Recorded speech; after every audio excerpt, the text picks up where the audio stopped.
Queridos irmãos e irmãs em Cristo, hoje desejamos refletir sobre o mistério da morte de Maria e seus últimos dias na Terra.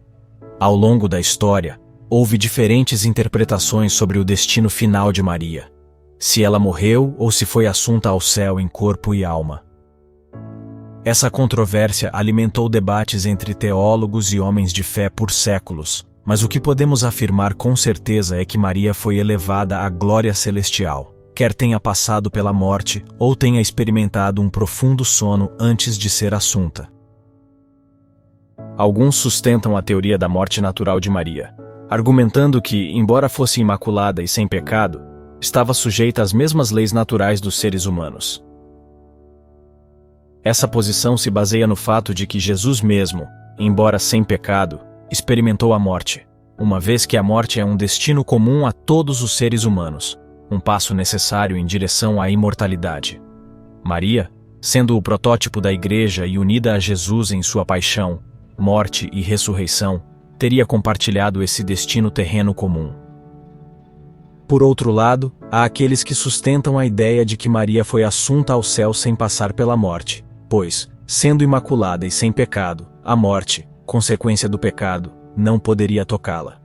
Esses defensores se referem à Imaculada Conceição de Maria, cuja concepção ocorreu sem mancha de pecado original, e, portanto, consideram que a morte lhe era alheia. Eles veem Maria como um exemplo do destino glorioso que Deus reserva para todos os redimidos, por meio da ressurreição final no fim dos tempos. Ambas as posições têm seus seguidores, e a própria Igreja ainda não chegou a uma conclusão definitiva sobre esse mistério. O dogma da Assunção de Maria, proclamado em 1950, afirma que a Imaculada Sempre Virgem Maria, Mãe de Deus, terminado o curso de sua vida terrena, foi assunta em corpo e alma à glória celestial. Essa definição solene reconhece a elevação de Maria à glória celestial, mas não especifica se ocorreu por meio da morte ou diretamente. A antiga tradição nos conta que Maria, após a ascensão de Jesus, acompanhou o apóstolo João a Éfeso, na Ásia Menor, onde se acredita que tenha passado parte de seus últimos dias. Um santuário chamado Casa da Mãe de Deus, localizado na colina do Rouxinol, é um local de peregrinação para mães católicas e muçulmanas em busca de proteção para o nascimento de seus filhos e educação das crianças. No entanto, escavações arqueológicas demonstraram que essa capela data do século VI, portanto, não oferece provas históricas conclusivas sobre a presença de Maria naquele local. Outra tradição identifica Jerusalém como o local onde Maria concluiu seus dias terrenos.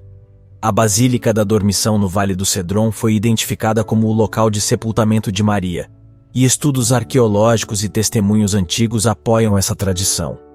No entanto, não existem documentos históricos que possam confirmar definitivamente essa teoria. Um antigo documento intitulado De Transitu Mariae, encontrado na Biblioteca do Louvre, sugere que Maria morreu e ressuscitou, acompanhada pelos arcanjos Miguel e Gabriel, como uma representação de triunfo sobre a morte e o mal.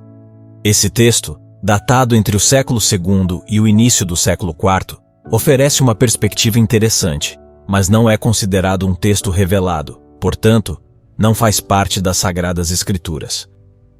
Em última análise, os últimos dias de Maria e sua passagem para a eternidade permanecem envoltos em mistério, e não podemos chegar a uma resposta definitiva com base apenas na história ou na teologia. O que podemos fazer é honrar a Mãe de Deus, seja ela tenha morrido e ressuscitado ou tenha sido assunta diretamente ao céu, reconhecendo seu papel único na história da salvação. Sua participação na paixão, morte e ressurreição de Jesus, e seu papel como Mãe da Igreja e Rainha do Céu. A Virgem Maria é um exemplo de fé e devoção para nós, e nos conforta em nossa esperança de sermos recebidos na glória celestial no final dos tempos.